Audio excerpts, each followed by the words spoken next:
So we have two amazing trainers. And then before the training, it's also important for us to understand the context with regards to digital rights and human rights in Zambia. So Richard from Bloggers of Zambia, who is our loved partner, would be taking us to the state of human rights and digital rights in Zambia around the elections. And then Maria will take us through the training on Uni tools, and then Tawanda would walk us through some digital security tips that we need to be aware of as we prepare um, for the elections and in the event of shutdowns, what you can do or what options you have. So before we jump into that, I believe most of you are familiar with the Keep It On Election Watch initiative. In 2021, we worked with some of you ahead of the elections, urging the government to keep it on, but unfortunately, they went on to shut down the internet. I think it was social media, which I think we were somehow prepared.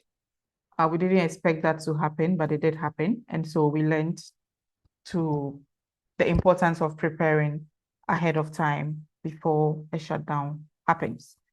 And so under the Election Watch initiative, we continue to engage with various stakeholders to draw their attention to the dangers of shutdowns on democratic processes like elections.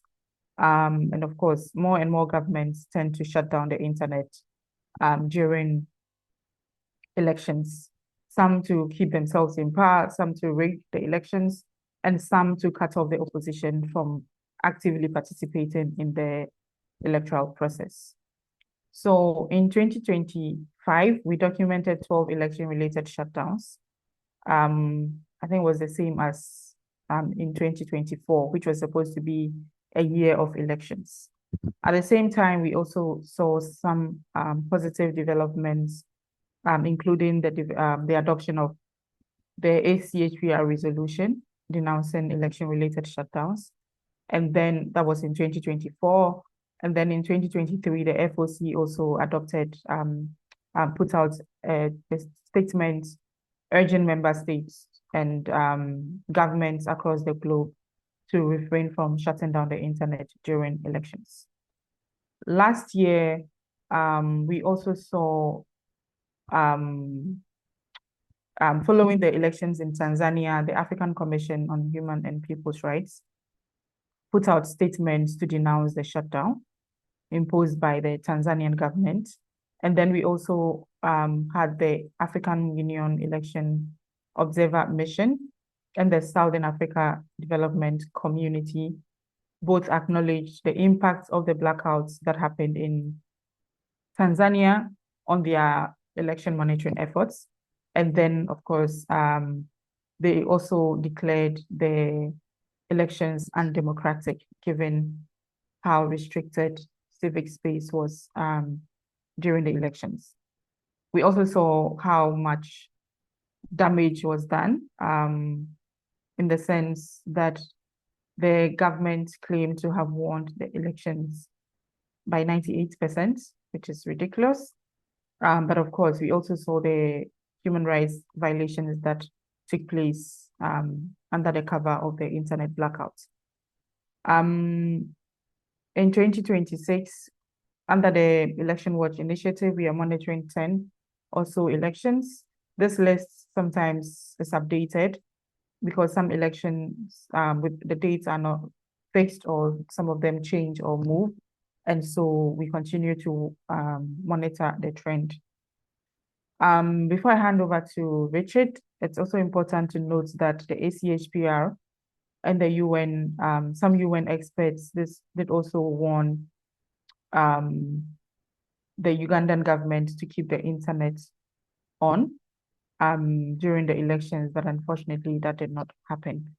But of course, the commissioners condemned the shutdown, and it was the first time after Tanzania we saw regional bodies urging governments to keep the internet on prior to elections taking place. So these are all important developments. And so in the case of Zambia, we are demanding that the internet is remain accessible and open and secure for all throughout the elections. So before, during, and after. And yeah, we hope that the past experience in 2021 would not repeat itself. We've already seen some commitments by the government that they will keep it on. And so we want to reiterate and urge them to affirm these commitments that they've made ahead of the elections. And then throughout the elections, we'll be monitoring and seeing how we can hold them accountable in the event of shutdowns. All right, I'm going to pass on to Richard to let us understand what is going on in the digital rights space in Zambia. And then we kick off the training, which will be facilitated by Maria and Tawanda. Thank you.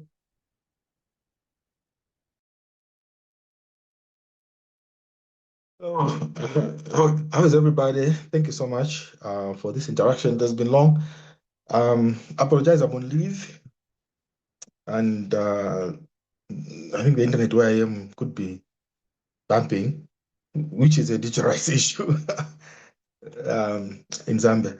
So, but a general overview is that there are real issues that are going on, and some of the issues that we're experiencing in Zambia are not unique to ourselves. They are, you can tell it's a pattern across sub-Saharan Africa. The balance between national security, cyber security, and the enjoyment of rights. That is what we are suffering from. And we have been on this journey before of elections. So we are back 5 years down the line, and we still have to deal with those issues. So when it is elections in Zambia, one of the election conversations draws around the influence of technology on democracy, where there is some intensified scrutiny of how digital technologies are governed and how digital rights are protected in the online spaces. So I'll just run down some of the critical issues that are peculiar to Zambia, but not necessarily peculiar to Zambia. As you are aware, we are still trying to recover from the cancellation of RightsCon. And you may want to know that I've not been working since the cancellation of RightsCon. This is why I'm still on leave, because it was so intense. It's a new issue that we just identified, because it has never been a digital rights issue. The geopolitics between America and Europe this side, and then the Far East on the other side, China. So the cancellation of RightsCon taught us that the geopolitics are so intense, and they can disrupt literally anything, and they'll become a digital rights issue, because we saw what happened during RightsCon. So we have to navigate how we are going to deal with that, the influence of China and its aggression. Cybersecurity and cybercrime legislation remain also one of the ongoing conversations when it comes to digital rights in Zambia. I think we saw 25. There was unbundling and revision of the cybercrime, cybersecurity. The ICT Act also is undergoing review. We saw the establishment of the Zambia Cybersecurity Agency.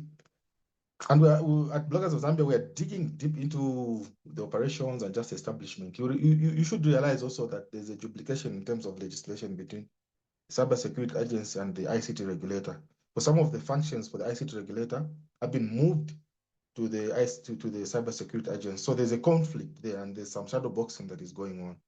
But also apart from that, the law enforcement agencies are not necessarily very receptive to the cybersecurity agency, because they feel that it should be managed by law enforcement trained personnel and not civilians. So there's that going on. So how is it impacting digital rights? How we are keen to see how the cybersecurity agency settles in and how its work is going to collaborate with the regulators and the other law enforcement agencies, and just how strengthens or weakens the digital rights environment in Zambia. We have issues around the freedom of expression and the civic space. We are seeing that a comparative analysis would show you that there has been some gains when it comes to freedom of expression and the civic space when you compare 2011 to 2021 and 2021 to 2025. But the freedom of expression remains one of the key concerns, because some people that have got different types of speech still find themselves in trouble. And this is further impacting the civic space, both online and offline. Media freedom and the safety and security of journalists also is one of the digital rights issues, because journalism is a freedom of expression issue. So the way journalists operate, the media operating environment impacts the access to information. Media freedom impacts the ways the journalists process, gather, and disseminate the information. So all those are digital rights issues, and they remain key issues. I think a journalist, one of the guys at the national broadcaster in Zambia, was arrested on Friday based on some journalistic activities that he was doing. So we are seeing the charges that will be preferred on this individual, and just how that section in the Cyber Crimes Act is going to work out. Because for us, we're even excited, because it's one of the key issues that we had raised during the legislative meetings, that recording of private conversations should exempt whistleblowers and journalistic work. But this has happened, and so we see just how the judicial process also is going to respond to this. The issues also around digital inclusion and meaningful connectivity. I think Zambia did the government did a self-assessment, I think in 21 and 23, but they did another one. We don't have the results yet. But the previous assessment, I think they looked at 5 pillars, like inclusion, connectivity and infrastructure, free expression, law and policy development. I think all the pillars, the 5 pillars, the score was below average. It was 30 and above. The only large score that was got, I think it was around 37%, was the development, law and policy. So you can see that we're not doing fine on these digital rights issues, because we have the ICT regulator that claims our internet penetration rate is at 57, but if you saw an independent organization like ISOC, they cite 33%. So you can tell that connectivity is an issue, and when connectivity is an issue, this further expands the digital exclusion, financial inclusion issues, and the broader democracy, really, the participation and inclusion is at stake, because many citizens not connected to the internet. And then we are platformizing. The platformization in Zambia is moving very fast. So we are leaving out the citizens that are not connected,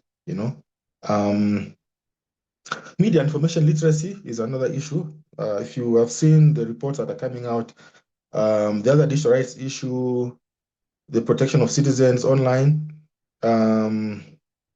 that why there's an escalation, the victims of stabbing, for example, is because of misinformation, disinformation, and just that citizens are not very literate when it comes to information and media activities.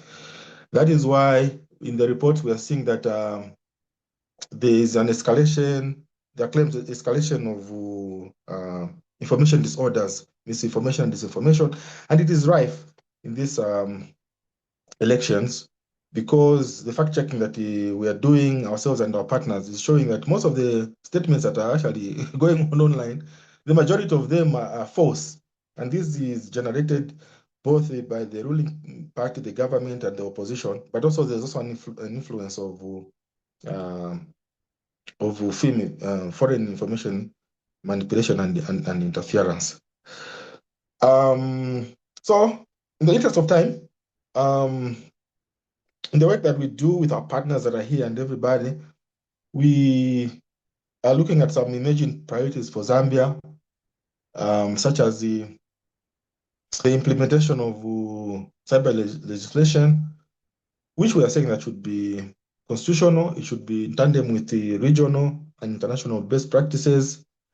The protection of freedom of expression and media freedom during elections must be prioritized because it remains an issue. The strengthening of privacy and data protection practices. I mentioned that the Data Protection Act is undergoing review. We think that this should be expedited because there are several provisions that have been cited. Some of the exemptions that have been provided, sometimes they are actually working to the detriment of the citizens rather than protecting, the rights and freedoms of the people. They are actually maybe working to the multinationals and also the private sector and service providers. The other key priority that we think for Zambia is the development of ethical governance frameworks for artificial intelligence. We saw the government was in China this week, signing agreements at the WICO, the World Artificial Intelligence Cooperation Organization. So we don't know how that, we were waiting for the details to see how that is going to work and just how that will contribute to the governance frameworks on AI in Zambia.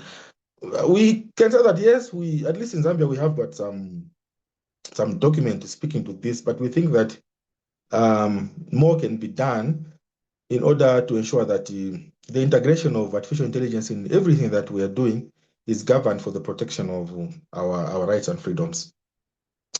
So we think that also improving cybersecurity resilience for citizens, businesses, and public institutions is another priority. And also expanding affordable, inclusive, and meaningful internet access. We have always been asking the question. We are transforming 1,500 services in the DPI, 1,500 services from offline to online. I think over 325 now have been onboarded, and somewhere it's working nice, efficiency and all that. I've just applied for renewal of my passport. I think we can do the road service management, but you realize that a lot of the citizens do not access this because they don't have connectivity. You realize that there's no trust in the government systems. I think the government is trying through the Smart Zambia initiative to provide these services, but citizens do not trust them. Why? Because of the linkage with the trust in the implementation of cyber legislation, where citizens perceive it to actually be a tool for government interference in the enjoyment of their rights. So in the interest of time, I think I just leave the conversation here, but just to inspire and scratch the conversations, and we can catch up in the plenary at the end so that other comrades that are here can contribute to actually giving the broader overview of the digital rights situation in Zambia. Thank you so much. Thank you so much, Richard. Very important overview of the state of digital rights in Zambia. All right, I will pass on to you, Maria. Take us through the training. Yes, thank you, Felicia. Sorry, just one sec. Let me share my screen again. Great. Can you see my screen? Okay, cool. Thank you so much, Felicia and Richard, for having me. Thank you, Richard. That was very insightful. And yeah, that's definitely a wide range of issues, all of which are super important. And thank you, everyone, for your participation, for joining us. My name is Maria. And out of all of the digital rights related issues that Richard highlighted, I'm going to narrow the scope down to one particular issue, which is that of freedom of expression and various other related rights that are impacted when internet censorship occurs. I work with a nonprofit organization that is called UNI, And Uni has been around since 2012, and we build free software tools that you can use in order to detect various forms of internet censorship. And then the test results are published as open data in real time in order to support research efforts, but also to support advocacy efforts, such as the advocacy efforts of the global Keep It On campaign. When I refer to internet censorship, essentially what I'm referring to is the targeted blocking of specific internet services. So you may remember how 5 years ago, during the last elections in Zambia, how access to WhatsApp, Facebook, and Twitter was blocked during the elections. These are precisely the types of cases of censorship that we investigate with UNI. This is basically censorship that is implemented on the network level, and that is implemented by internet service providers, usually based on instruction and orders from the government. So yeah, as mentioned, the organization that I work with is a nonprofit organization that started back in 2012. You might have heard of Tor. Uni started off as a project under the Tor project. Then we grew and we spun off and created a legal entity in Italy, but we work globally, and our team is small, but our team members are from around the world. And essentially what we do is that we provide tools that anyone can use for free in order to run experiments on the network that they're connected to, in order to check whether access to specific websites and apps is blocked. And then in a crowdsourced way, we collect the test results that are sent to us from users around the world, and we publish them as open data, as public data in real time. And we do this in order to investigate what censorship looks like around the world and to increase transparency of internet censorship worldwide. And by making the data publicly available, that way we aim to not only support short-term rapid response efforts, but also more long-term research and policy efforts. For example, last year in Kenya, they used UNI data as part of a court case in order to challenge the blocking of Telegram during national exams. In other cases, as soon as blocks occur, advocates may use the data immediately. So there's many different cases, and this is really sort of like a public archive.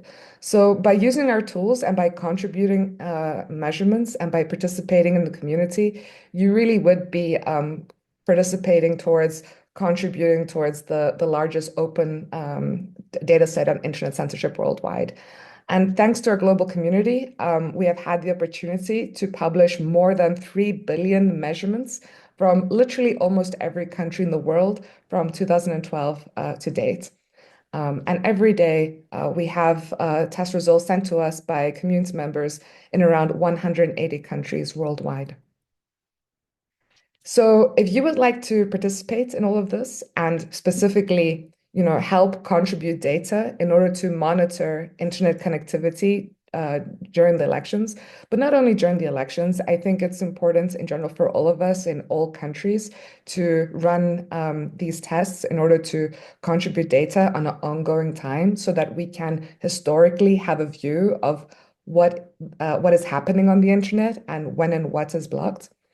What you can do is that you can run Uniprobe.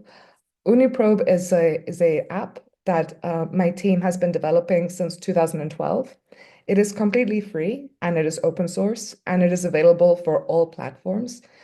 You can install it on your mobile phone, on Android, F-Droid, and iOS.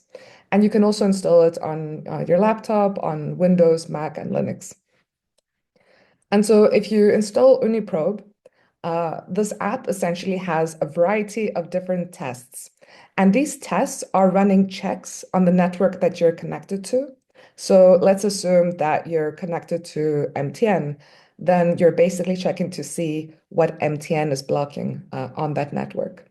And specifically, if we think about the categories of tests that you would be running, on the one hand, you can run tests to check the blocking of websites to see whether MTN or any other provider that you're using, whether they're obstructing your access to specific websites. But you can also run tests to check whether they're restricting access to specific instant messaging apps, We have tests for WhatsApp, for Facebook Messenger, for Telegram, and for Signal. And the reason why we have tests specifically for each of these apps is because they're some of the most popular apps used worldwide, but also they're unfortunately frequently blocked around the world, especially during elections and protests. And so those tests would help you check to see whether your internet service provider is preventing you intentionally from accessing them. But also the test results would provide information on how the blocks are implemented. We also have a variety of other tests that you will see inside the Uniprobe apps. For example, to measure whether access to specific VPNs is blocked. You can also measure the speed and performance of your network, amongst a variety of other tests. And if you're curious to learn more about how each of these tests work, we have descriptions for each of them on our website in the link that is provided in the slide. So as soon as you run Uniprobe, you are basically testing a variety of things, and you will immediately have access to the results inside the app. And what you see here on my screen is an example of what some results might look like. So in the green screen, you can see that uni.org, our website, it was tested on a specific network in Italy, and it was found to be accessible. In the other screen, the orange one, you can see that a Russian news media website was tested in Georgia, and in this case, it was found to be likely blocked. And then on the last screen, what you can see is some technical information about what exactly happened in the testing. And this is important because this level of technical detail is precisely what can potentially serve as evidence of internet censorship when it occurs, and which can support litigation and other efforts. If there's one thing I would like you to take away from this session, or to strongly encourage you, is that if you decide that you want to install Uniprobe on your phone and contribute results, I would strongly encourage you to enable automated Uniprobe testing. So as soon as you install the app, you will get a pop-up that will encourage you to enable it. But even if you don't enable it right away, you can always go back to the settings of the app where you can manually enable automated testing. This means that instead of having to remember to manually run tests every day, instead you can just enable it, forget about it, and then Uniprobe will run tests multiple times every day automatically without you having to do anything. And as you can see from the settings in the screen, you can enable it so that it only runs tests when you're connected on Wi-Fi. That way, we can avoid the risk of consuming your data. You can also enable it to only run while your phone is charging, so it doesn't deplete your battery, and so on. But yeah, I think this is really like the most important thing, because often what we see is that in moments of unrest or in moments where suddenly major services get disrupted, then people feel more encouraged to run Uniprobe. But it's really important to have data before and after over a long period of time, because if we don't have results from before, we have nothing to compare against.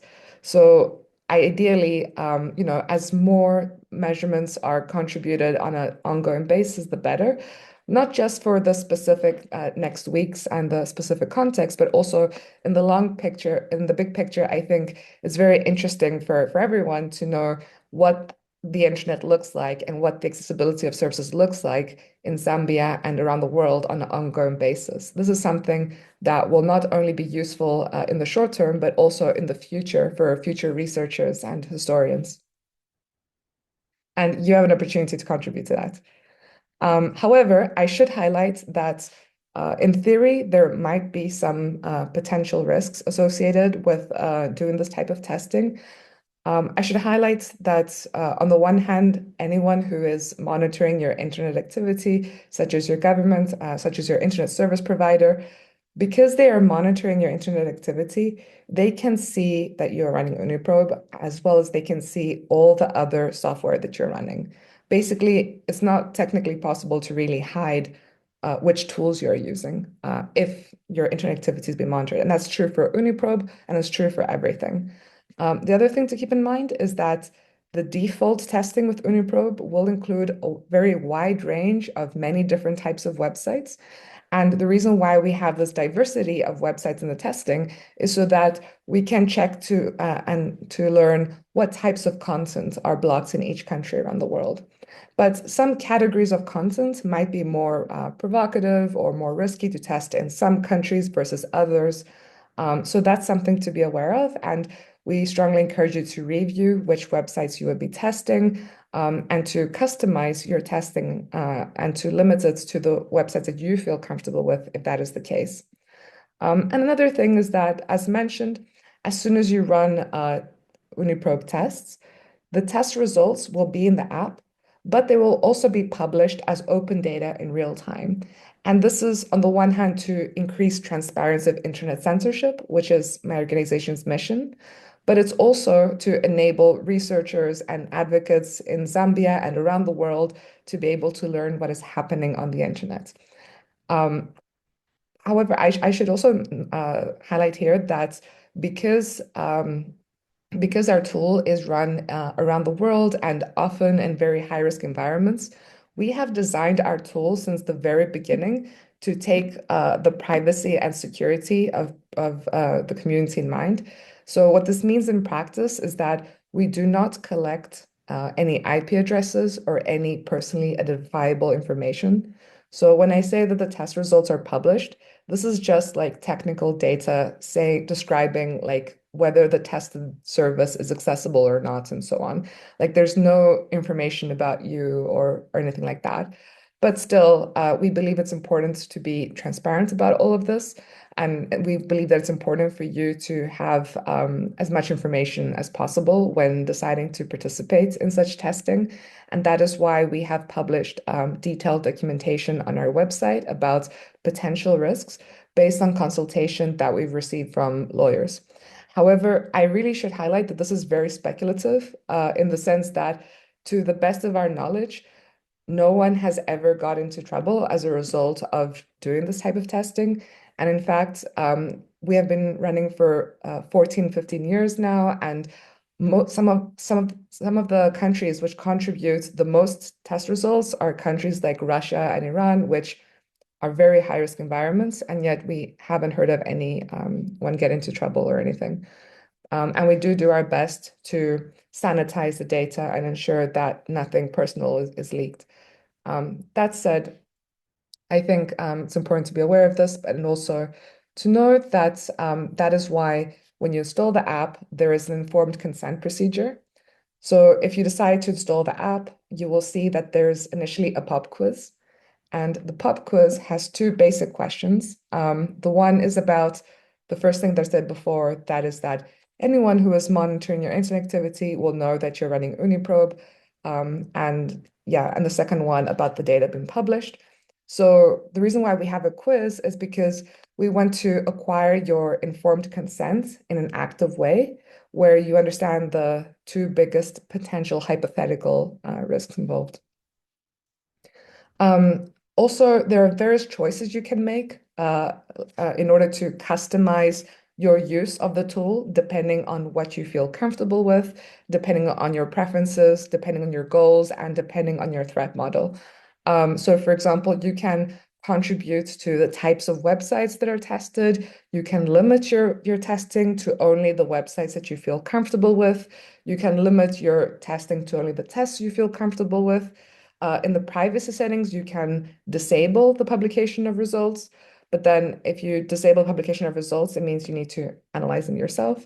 But in any case, there's various different things that you can do in order to tweak your use of the tool depending on your preferences. And in the data policy on our website, we go into more detail about the principles that govern the design of our tools and the principles that govern our data practices. And I encourage you to read that too. So as mentioned, when you run Uniprobe, you will test a broad range of many different types of websites. And these websites have historically been hosted by the Citizen Lab, which is a research organization based out of the University of Toronto in Canada. And these websites are hosted in what are called test lists, so lists that are tested for censorship. And there are two categories of lists. There is a global list, which includes internationally relevant websites. So that would include things like Facebook and BBC and everything that is like sort of globally relevant. And we also have lists that are specific to each country. So the Zambia list only includes websites that are relevant to Zambia. So that will be like Zambian news media websites, Zambian political websites, and so on. And so the way that Uniprobe works is that in every country, you will by default test all the websites in two lists. That will be the global list and the country list.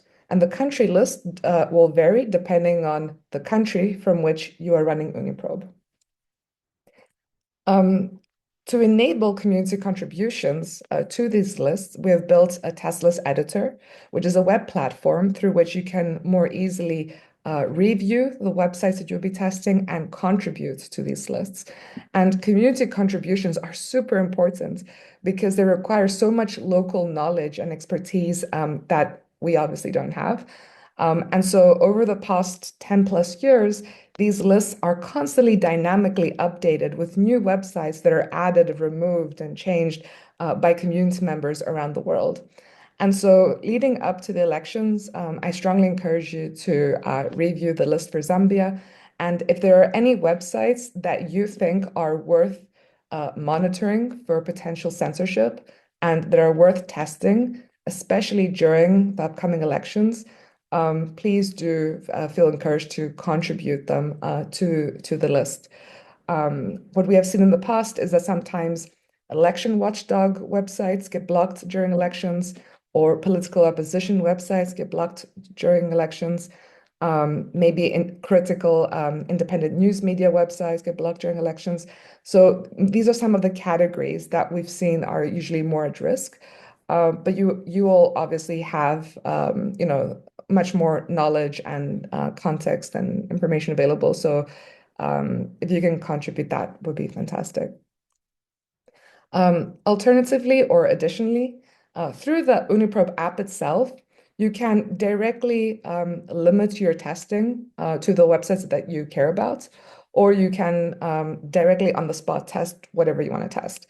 So there is a websites card in the app, and then if you go there, there is a button that says choose websites.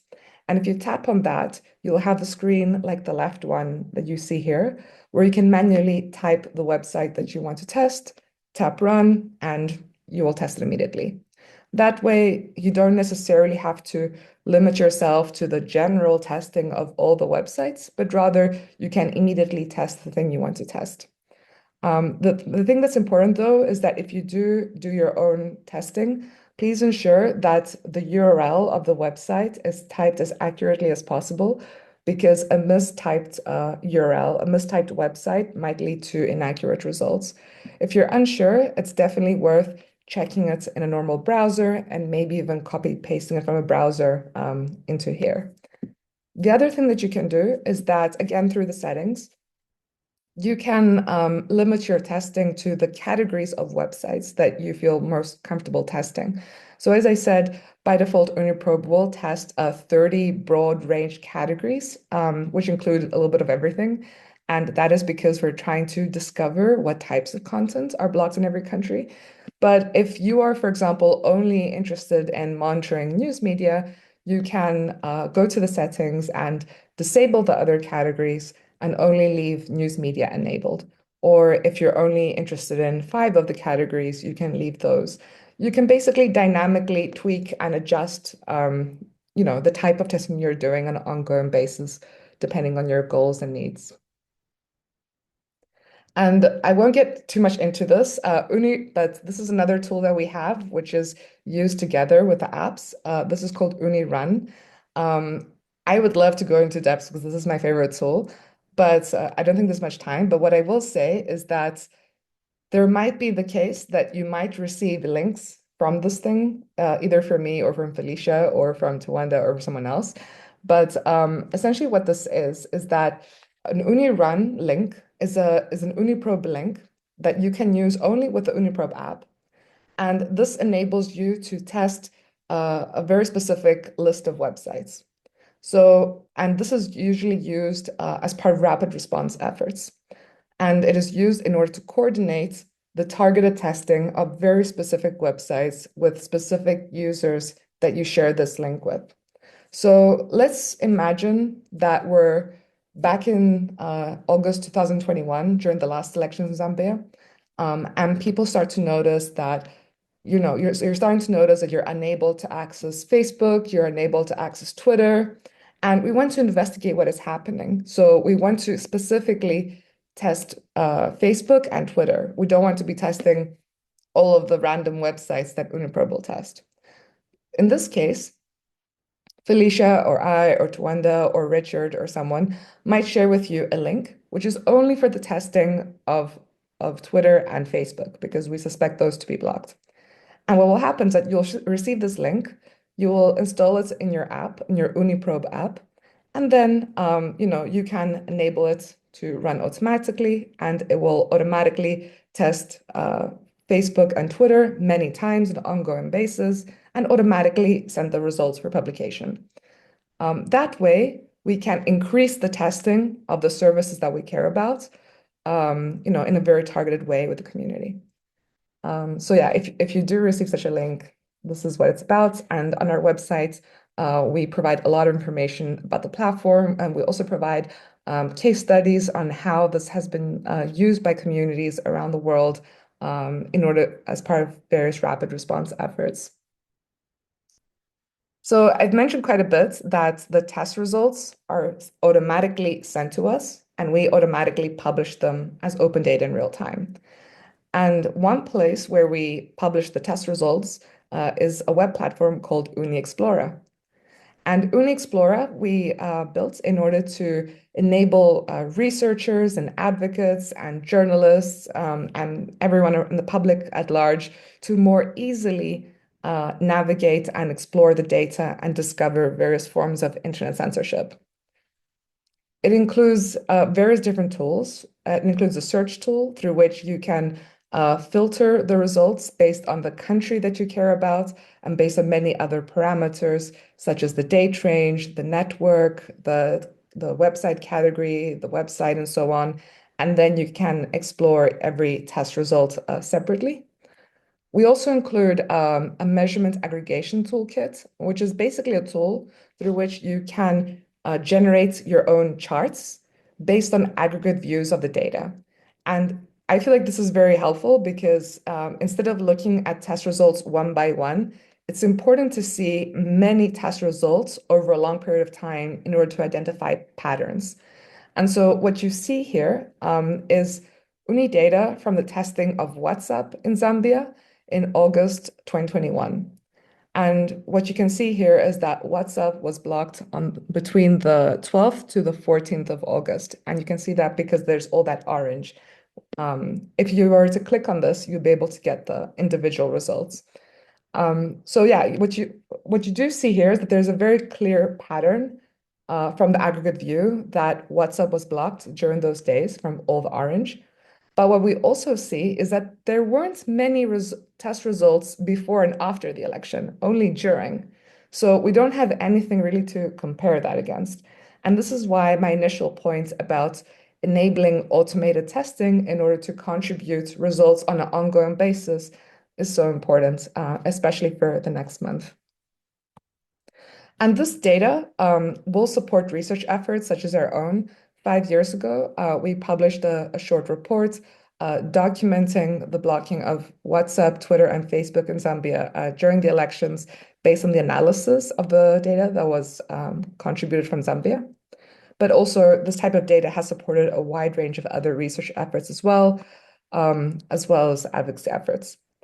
And if you're interested in performing your own analysis of UNI data, you can do that because we publish the data in raw JSON format on our API. So if you have data analysts on your team, you can download the data from Zambia or any other country and perform your own analysis. We also make the data available on Amazon S3, so you can fetch the data from there for batch data analysis. And on our website, we provide quite extensive documentation on how to interpret UNI data and how to analyze UNI data. And we also provide a tutorial for analyzing UNI data based on a case study.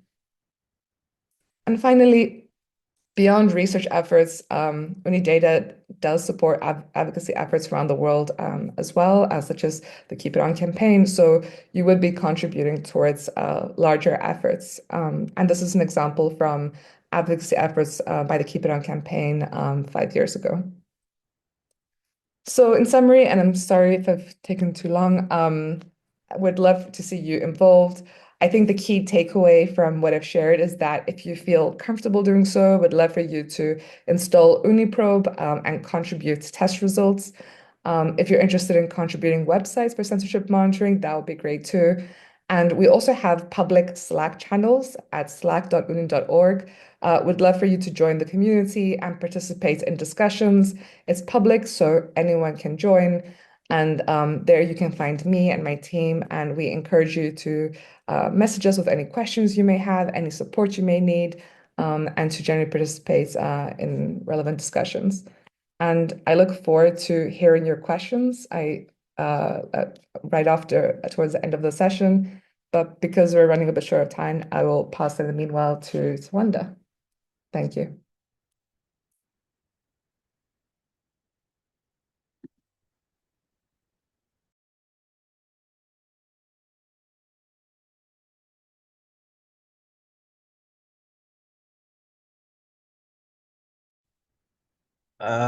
Just here to introduce Chipo. Greetings, everyone. My name is Chipo Karwi. I'm with Digital Society of Africa. I'll just tell you a little bit about our organization. It's you can call it DSA for short. So we are a regionally distributed organization that provides digital security support to civil society organizations within the region. We usually work with either human rights defenders, frontline activists, journalists, and anyone who's working within the same space. I think we have a presence now of 60 plus people in 9 countries. That's Zimbabwe, Zambia, South Africa, Eswatini, Lesotho, Namibia, and Angola. So what we do is we work either by providing individual risk assessments, where we try to walk the organization through their threat context and what security practices they already have in place to identify vulnerabilities and create a roadmap for them to mitigate the risks that they face. Or we do what's called long-term accompaniment, where we, instead of just conducting an assessment, we walk them through the implementation of the fixes or recommendations that we'd have come up with. We also have a helpline where you can reach any one of our team members if you have any digital security crisis or issue that you are facing, and you will be supported within 24 hours. I think one of my teammates, Tawanda and Matinta, will share the link in the chat so that if you have any issues, you can always reach out to us on our helpline. So today we want to discuss digital security tips before, during, and after internet shutdowns as we prepare for election season. I'm just going to switch off my video. I'm hoping my internet holds. All right. So first, before we start talking about what we must do during an internet shutdown, we need to first understand what that really means for us.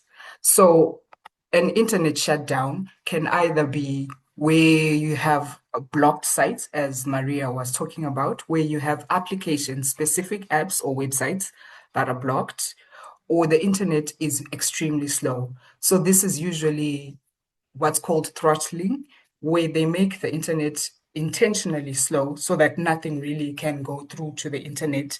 It does eventually, but it then takes a very long time to do that. It's frustrating, and that's the idea behind approach. And then there's offline, where you have absolutely no connection to the internet. And this is what's called an internet blackout. The reason why we need to understand what is going on within that particular moment is that different disruptions will have a different response. That means once we understand what the problem is, once we name the problem, we can then find a solution for it. So before an internet shutdown, what we normally say at DSA is that you can't start learning how to use a fire extinguisher when you're in a fire, right? So essentially that means that proper planning is involved before the internet shutdown. So what you want to do is to first build what's called your shutdown kit. This involves installation of all the tools that you may need from their official sources.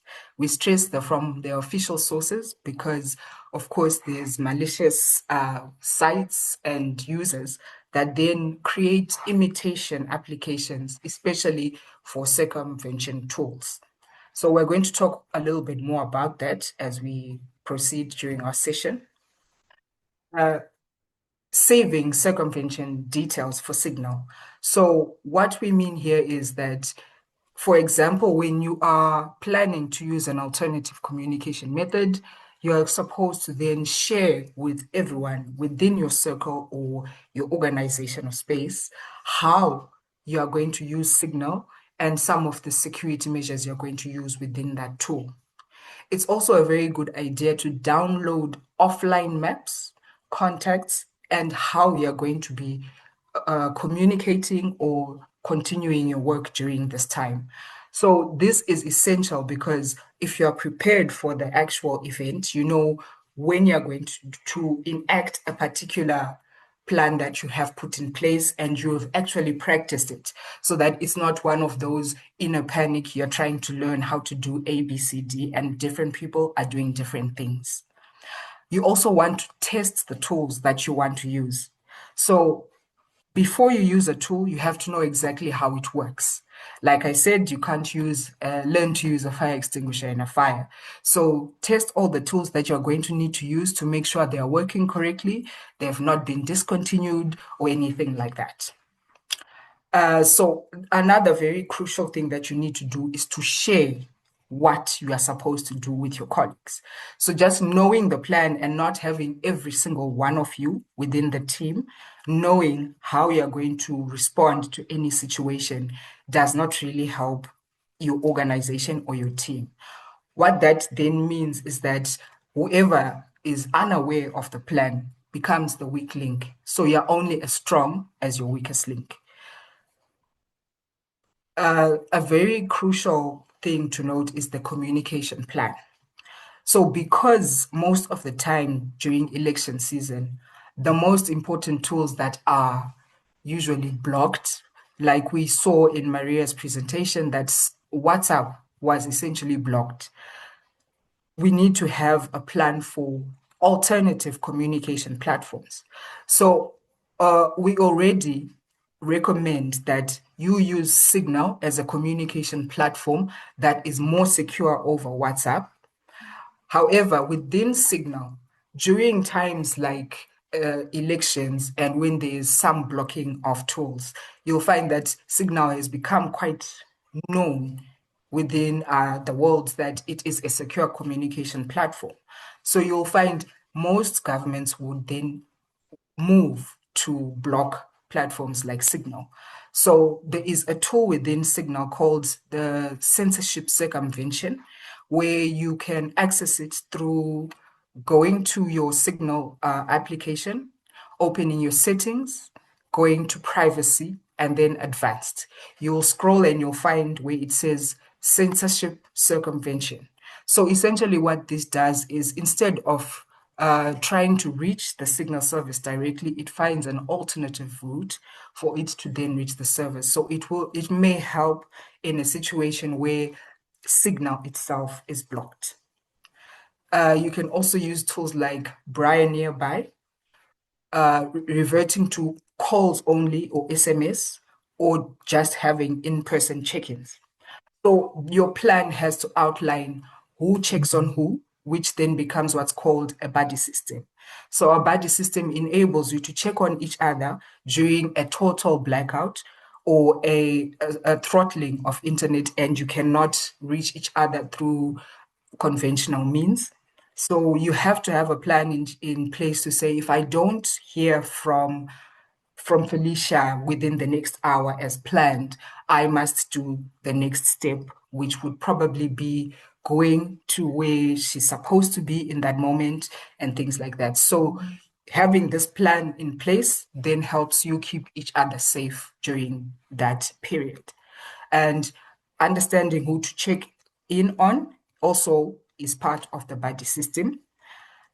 What happens after that missed check-in, which becomes the next steps after a failure to reach each other. What you should send by SMS if the internet is down, but you are able to send calls or to send an SMS. Because during an internet shutdown, you'll find that this is where digital surveillance usually heightens. So what you then share using those platforms such as SMS is very important. You have to have set up the codes of what each word would mean to you, so you can say as little as possible without exposing your communication plan or exposing your advocacy and data collection plans for that period. So you also have to have a method of verifying those urgent instructions to say, if you have a coded message plan in place to say, if you are in trouble and you want to send something via SMS, you had gone to a polling station and you are documenting the results. Then you get detained by, for example, security actors. What is it that you're going to send and how are you going to send it? How does the person verify that this message is coming from you? So all these things have to be put in place prior to the actual elections starting. So this is the time for us to make those plans, to go over them and to practice them so that we're familiar when the time comes. So now we move on to what you're supposed to do during the internet shutdown. So with the way that Zambia has been, Zambia internet connectivity has been very unreliable. It's almost like a setup, right? Where we know that, okay, it may very well be one of those boiling a frog slowly, right? Where you are slowly boiling so that you don't really realize it when an internet shutdown happens. But essentially, the connectivity has been so bad, so we expect that most likely we're going to experience some form of disruption. So what do we need to do when and if it happens? First, like I said, we have to understand what is actually happening. This is where tools such as Uniprobe will come in very handy for us. So what you want to do is to check whether it's certain websites that are being blocked. You want to find out whether it's only certain applications that are being blocked, or it's just very, very slow, or it's a total blackout. So when it's a total blackout, most likely you'll have an idea of it because nothing will be connecting. The next thing that you want to do is to try the approved VPN. So what you're going to do is to switch on the VPN that you would have chosen. What a VPN does is that it will circumvent the blocking usually, or the throttling that is occurring so that you can reconnect and regain access to the internet and continue to communicate undisturbed. This only works if there is no total internet shutdown. So understanding what the disruption is means that we can plan the correct tools for that event. And we'll talk a little bit more about that. You can also try an application called Siphon. So Siphon then also helps you to regain access to the internet. And you can either do Siphon or Tor if your VPN fails. You can use signal circumvention, as we've discussed, if you find that signal is blocked. So this is after you've done your Uniprobe and you've checked and you notice that Signal is blocked, what you want to do is that you're going to go into Signal and you enable the censorship circumvention setting so that you may regain that access through Signal. If it's a total shutdown, what you want to do is to then switch to your offline plan. So if there's absolutely no internet, you can't reach anyone, you will then switch obviously to your offline plan. This plan has to be tailored to what is available to you and your team so that you know that you can actually work within those particular plans that you've set out for your team.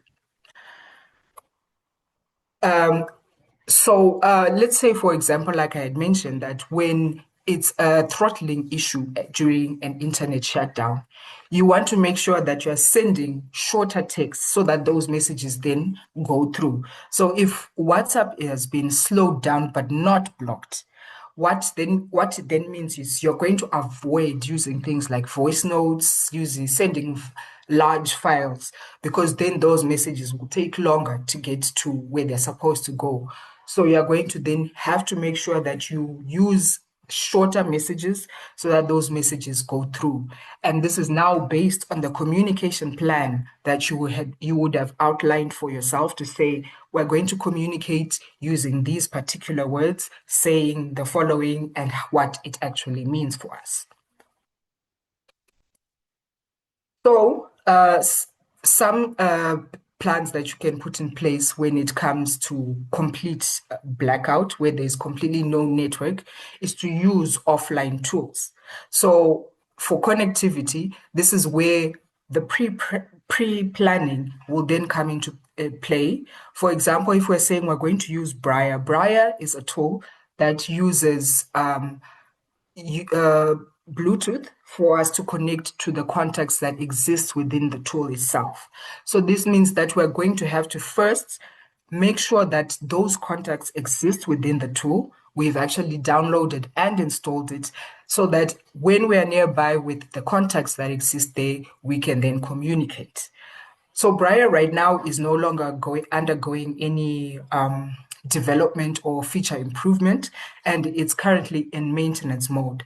However, it can still be used for communication in a pinch. And then having your offline contacts is a very crucial thing. So that, for example, I don't know if you're anything like me, I generally have no idea what anyone's phone number actually is. I know maybe one or two of my mom and my partner, maybe. But people that I work with, it's very difficult for us to store those phone numbers in our heads because we're so used to them having them on our phones. So a crucial thing that we should do is to print out and save phone numbers of crucial contacts, procedures that we would have discussed, which is the plan for what happens during the internet shutdown, as well as maps. So especially if you're a journalist in the field or an activist in the field, and you know that you're going to be moving around documenting what is going on, poll results and things like that, you're going to need to have clear maps of how you're going to be moving within whatever space you are working in. So this then also enables you to create exit routes of, in the event that something goes wrong, there's a protest that comes out, that breaks out, or security actors or paramilitia groups start rioting or start chasing people, you know exactly what route you're going to take to get out of that space and get to a safe space. Then there is your radio. So I know most of us have forgone listening to the radio unless you are in a car, but this then becomes your crucial information source during a total internet shutdown. So you can also have a radio that is on your phone, or you can use the one that already exists in your cars, or actually buy a small little radio that you can use to get that information. Also avoid moving alone during this crisis, this time of elections. You never really know what's going to happen. Things really happen fast, and it's always best to move in a group.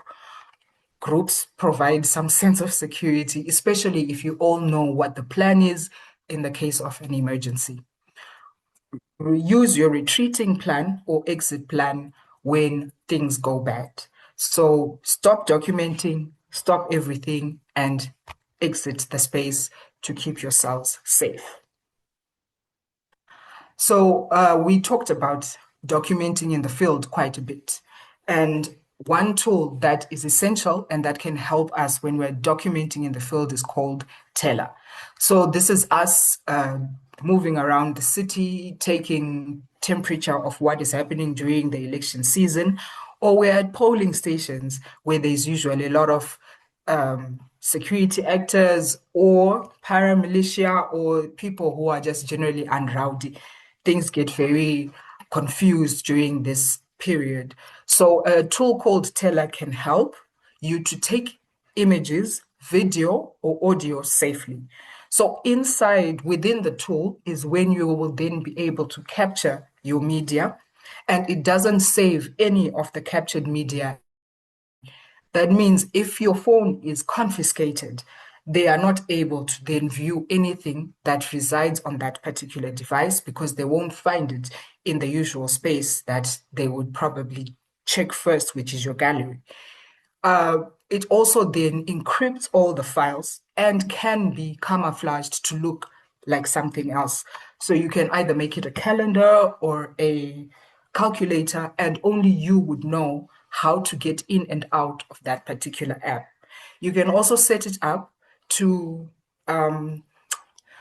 close the second that you switch off your phone. So, you know, when you press a power button to quickly lock your screen, it then shuts down in the background so that if someone were to reopen the phone, they would not see that Teller was open and cannot view any of the media that has been collected within the particular app. So this is a really great tool that helps us when we're documenting in the field and helps protect the information that we're collecting at that time. So now that, say, for example, it's over, the elections are over, the shutdown is ended, and we're all connected back online, what we need to do is to be careful now on how we reconnect. So first of all, you're going to avoid uploading everything at one go, because what then happens is people start paying more attention to your content and who you are and things like that. So as I mentioned, surveillance is usually heightened during this period. So we need to first look at what we've collected and make sure that we have protected people's faces, locations, and we have consent for those that are sharing information or their images or the work they've done during that period. We also want to check our accounts so that we make sure there's no suspicious logins that occurred during the internet shutdown where we could not actually access our accounts in that time. We're then going to make sure that we update our mobile devices, our laptops, and any other apps that reside on our phones. The idea here is to make sure that the security for our devices or applications is maintained and there's no workarounds or things that have been added to our devices. And we're forgetting to use our normal tools the correct way. A very crucial thing is during our documentation and during that period, some things that we probably could not have thought of happen, and we find a way to work around that thing. So debriefing becomes a very crucial thing for the team. You want to look at what worked for you, what didn't, and what could possibly be done better. So this then means that your plan for a next high event activity is going to be much improved from the original one that you start with, because you are going to keep putting your lessons into the plan that then becomes the existing plan for your organization or team moving forward. So we're going to go over some of the tools that I've mentioned just to highlight some of the things we require. when we are using, when the websites or apps are blocked, we're going to make sure that our VPNs are turned on. And we have to turn our VPN on usually before the internet shutdown actually begins. So because we already anticipate that something may happen, that interference is going to happen, we're going to have to make sure that our VPNs are turned on before the actual risk occurs. We are using the censorship circumvention during the week of elections. If ordinary VPNs are blocked, this is when we're going to switch to our Tor browser or Siphon. If internet is slow, we're going to use text-only communication and avoid large file sharing. If there's no global internet, we're going to revert to our no internet plan, which is SMS, calls if available, and Braille with nearby contacts. And always use Teller for evidence capturing because it's one of those secure tools that then doesn't obviously store our information publicly on our devices. So the rules, to go over them again, is prepare, check what is blocked, use the tool that then fits the problem, share less, and then protect ourselves. I hope everyone will stay safe during this period, and I hope this was helpful to you all. Thank you very much. I'll hand you back to Felicia.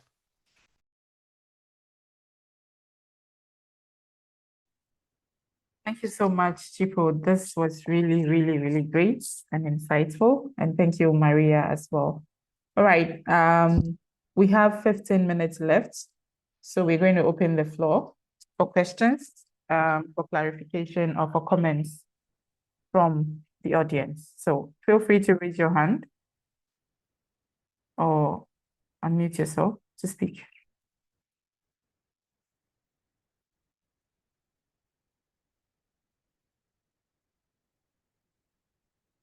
So there are two things. It's either you understood everything perfectly or you did not understand anything at all. So which is which?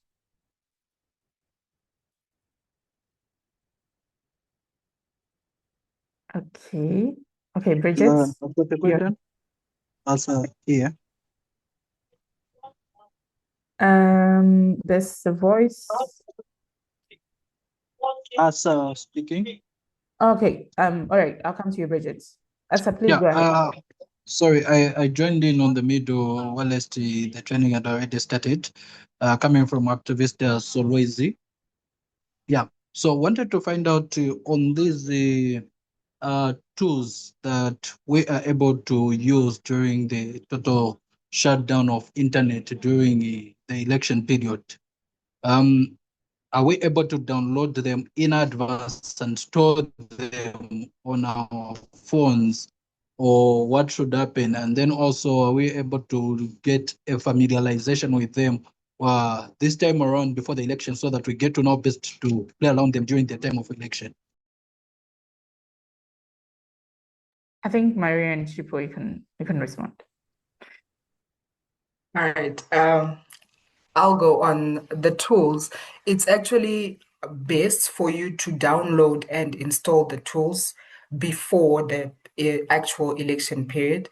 We are in the election period, but the actual election week, you have to be very familiar with these tools so that if you need them, you know exactly how to use them and when. So it's the best practice for you to download them now and understand how they work. Yeah, and thank you so much for the question. Uniprobe, which is the tool that we provide for measuring internet censorship, can be installed on both mobile and web platforms.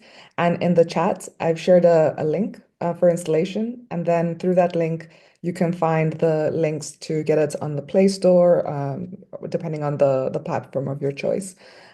This tool specifically is useful if, as Chido was describing, if there is general internet connectivity, but access to specific websites or apps has been restricted, whether that's through blocking or throttling, in that case, a tool like Uniprobe can be useful.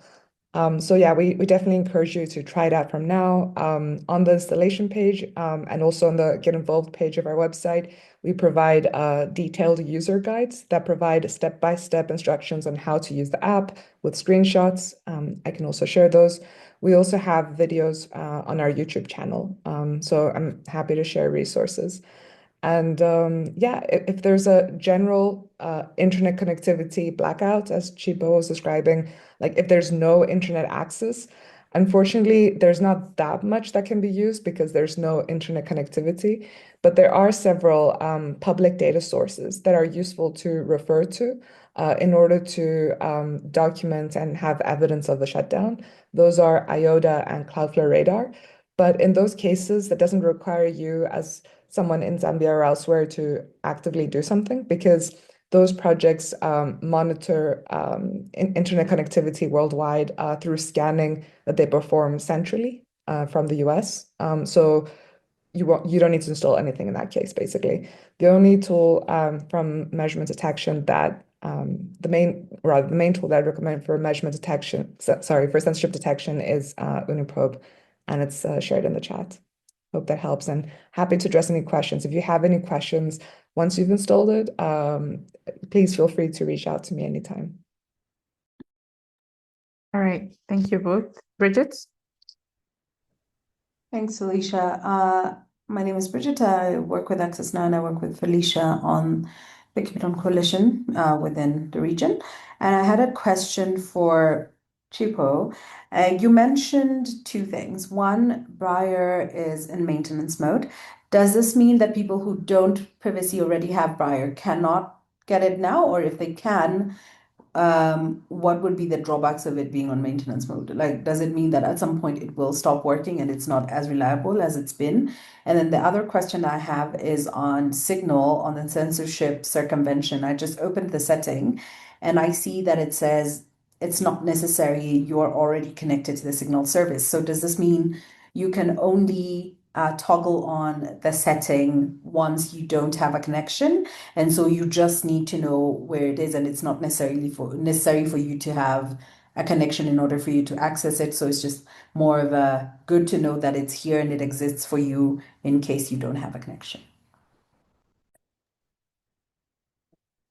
Thank you for your questions, Bridget. First of all, for the maintenance mode, what it means is that you can access and download Briar now, but there are no additional features that they're adding to the tool. So it's going to stay as is for now. And that is that's the information they have shared publicly. So the tool is useful.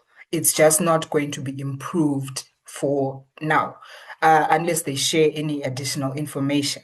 So because we're already heading towards elections, it's a good tool to have downloaded and add our contacts now so that we have it as an alternative communication platform.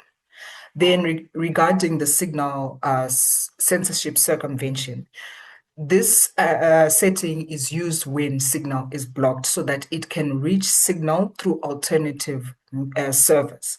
That does not mean that you cannot turn it on, especially just before or the week of the election period itself when you're doing the elections. So it's on the 13th of August, if I'm correct. So you can switch it on a few days before so that in the event that it is blocked, it then doesn't affect your communications moving forward. So it will already be on for you and it will then use alternative means when it has to. Thanks, Chipo.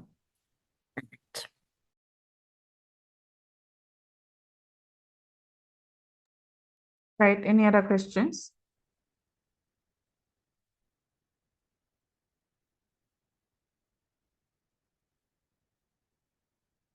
I hope you learned something new today.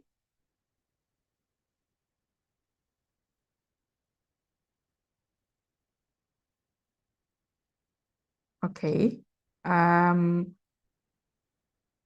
Onel, Florence, Kizita, anyone maybe would like to hear your voices? Do you want to say something? I can Hi, Chipo, Felicia. Hi. Okay. All right. Yeah, coming. Yeah. O'Neill from Bloggers. Thank you so much for the presentations. Very, very insightful. I think it's always important. I think it's very easy for most of us that work within the space to take some of these steps for granted and to think that we are prepared already in any chances of anything happening. But going through these steps has been refreshing, and it's also important to ensure that we do these things that have been shared with us, especially from Chipo, with the plans in the event that we do experience any shutdowns. I think we're quite aware, even with the context that Richard provided earlier, the space that we're operating in. So it's an encouragement really for each and every one of us in our organizations, in our work, in our spaces to get ready, but also to pass on this information to other people. And for us to keep on monitoring, I think each of us on this call should at least ensure beginning of August, we turn on our unis and we ensure that we're then adding to the evidence that would then be used to properly monitor how we have been accessing the internet. Yeah, thank you so much, Felicia, and pass on to the next person. All right, thank you so much. Chipo and Maria, I hope your presentations can be shared with all participants, if that's okay. Yes. Okay, all right. Absolutely. Any other comment? Thank you, Ono. I see a lot of names, so if you don't raise your hand, I'll mention your name. Okay, nothing from your end, Zita, right? Thank you. Okay. We have 5 minutes, so we can close. All right, maybe before we close, Maria and Chipo, any final words? Sorry, just an update around the elections. We'll be sending the Keep It On Open letter out for sign-ons to urge the government to keep it on. So that will be coming your way, and you can circulate that within your networks. If you're comfortable, you can sign on your organization as well. And then we would send copies to the government as well. And hopefully they will keep it on and not surprise us in any way. But these trainings are also preparing us for the West. So either ways, we are prepared. All right. Chipo and Maria, your final thoughts before we wrap up. All the best to Zambia, and I hope you stay safe. Good luck. Likewise, all the best. Wish you a good election. Hope you all stay safe and well. And if you have any questions or if there's any way that you think I or my colleagues can help, please don't hesitate to reach out. I've shared a link with all UNI resources in the chat, as well as my personal email address. So yeah, I hope this is the start of a collaboration, and thank you all for your participation and time.